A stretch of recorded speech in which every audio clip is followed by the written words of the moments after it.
Hey, Zeus Kerravala from ZK Research here, and I'm in Yerba Buena Gardens in San Francisco. I happened to be coming through and I ran into a good friend of mine, Michael Dickman, who's the Chief Product Officer from Gigamon. Michael, how you doing? I'm doing great. Yourself? Yeah, so I thought we would take the opportunity to sit down and have a little discussion on one of my favorite topics, and I'm sure one of yours, which is visibility, and I guess how it pertains to security and encrypted traffic. Yeah. Are you up for that? Absolutely. All right, so let's baseline kind of the problem in security today. You know, I've had a number of conversations with different security pros just about the state of security. I'm curious if you're seeing the same thing, where CISOs are telling me that they're spending more money than ever on security tools. They're buying XDR, SIEM, SOARs, SASE, and despite the increased level of spend, they feel like they're falling behind, and the bad guys are winning. Yeah. How is that possible? What's going on here that despite record levels of security spend, companies are still being breached at record rates? Yeah, I mean, I hear the same things as well. And I think a lot of it has been, kind of the pendulum from, more tools, best of breed tools, and then back to consolidation. It's gone to a lot of these, best of breed tools. So you kind of take traditional endpoint security, and now you have EDR. You take maybe traditional IDS or APS, and now you have NDR. And so these tools come out and they're more modern and they're great.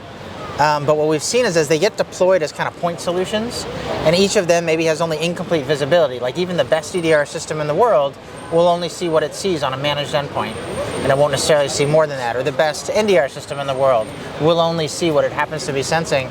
And I think what we're hearing from some of the breaches that are occurring is the traditional challenging vectors of humans, like insider threats, misconfigurations, other gaps and issues, as well as the fact you have these visibility blind spots.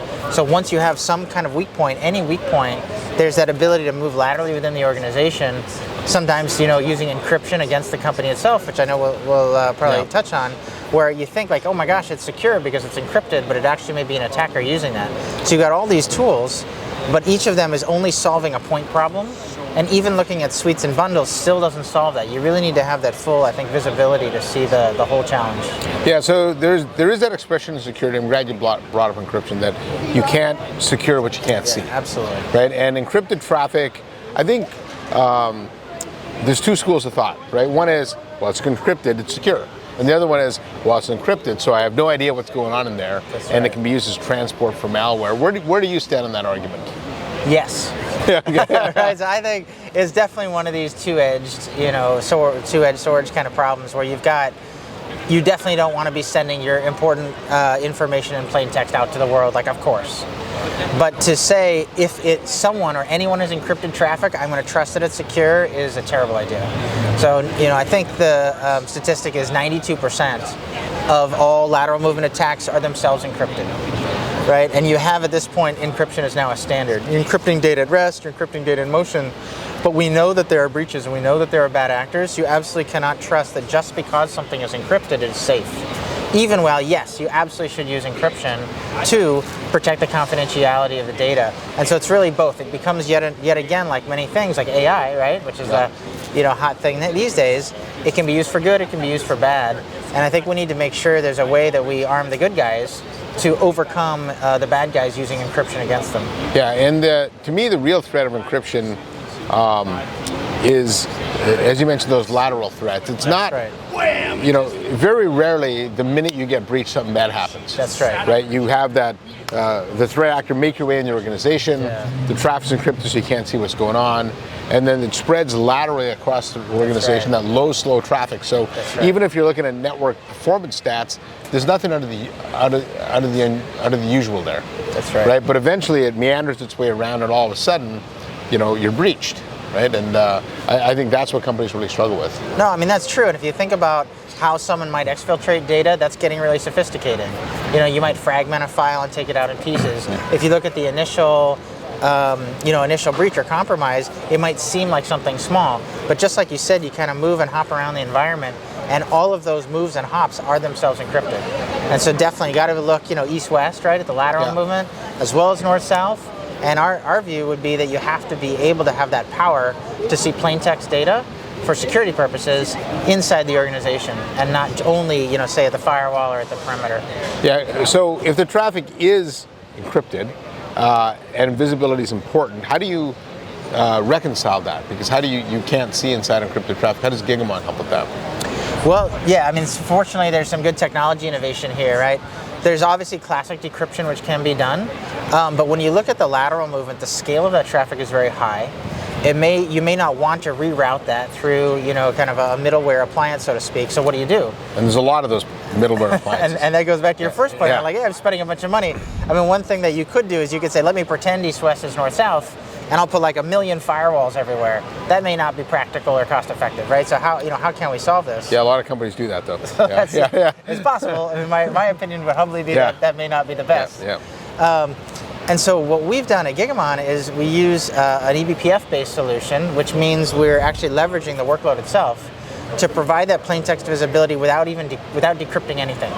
And so by enabling the workload itself to provide a plain text copy out only to the security team, and by the way, we can encrypt that unencrypted data so that it is secure in transit to the security tool. But by doing that, you don't actually have to deal with key management or the decryption itself, and you get the true security benefit, which isn't decryption, but it's seeing the plain text for security purposes. And so basically that's what we do. So we deployed this, we call this pre-cryption, because it's being able to observe into that data, into that traffic, before it's encrypted or after decrypted within the workload itself. And so it's very efficient, there's low overhead, it's easy to deploy, and you can get that benefit in a controlled manner to security.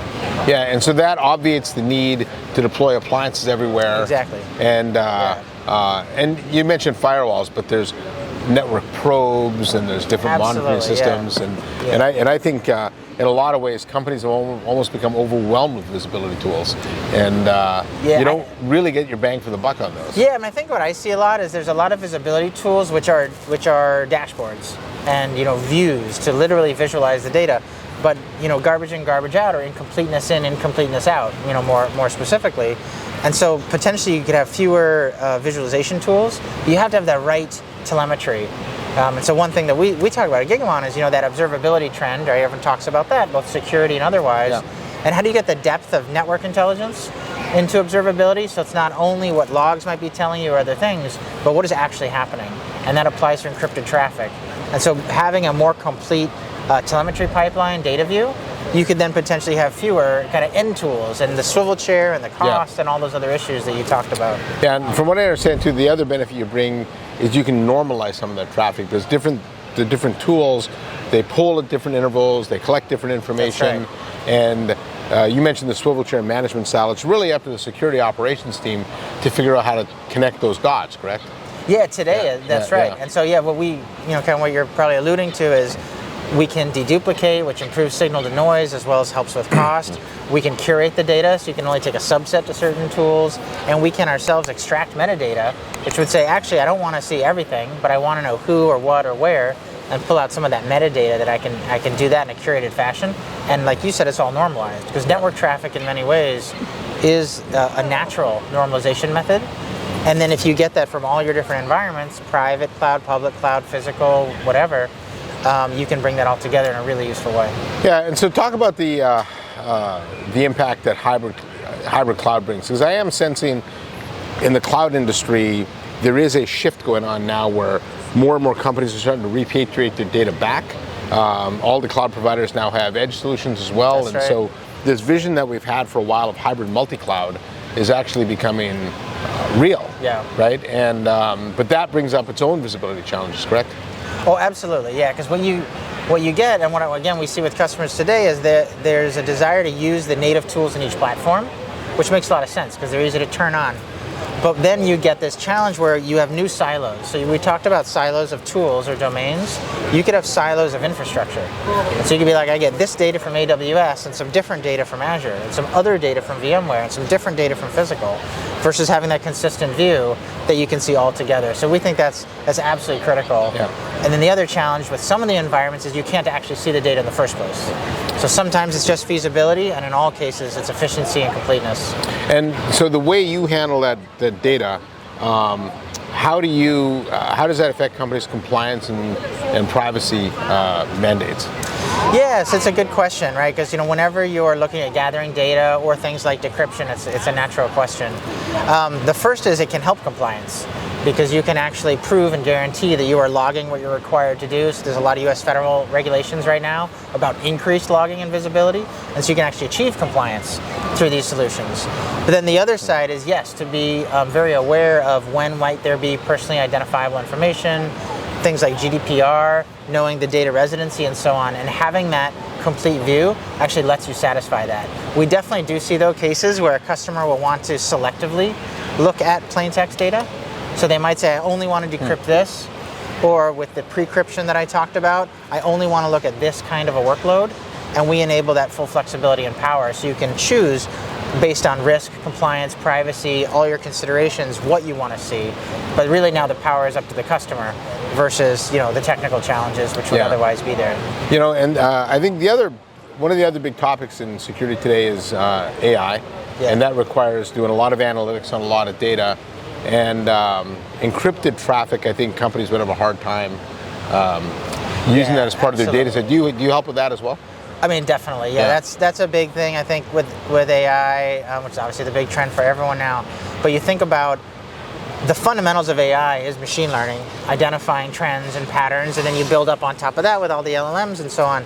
But if you're not getting at the ground level a complete view, by definition, you're not going to catch the trends. I mean, just to give a simplistic example, if you only ever saw data from managed endpoints, you would by definition never see a threat or anomaly from an IoT device. Right, yeah. You wouldn't see it. Yeah. And so to have that completeness is absolutely essential. And there's so many AI tools now and so many models and so many LLMs, the innovation is amazing, but it has to be built on a solid foundation.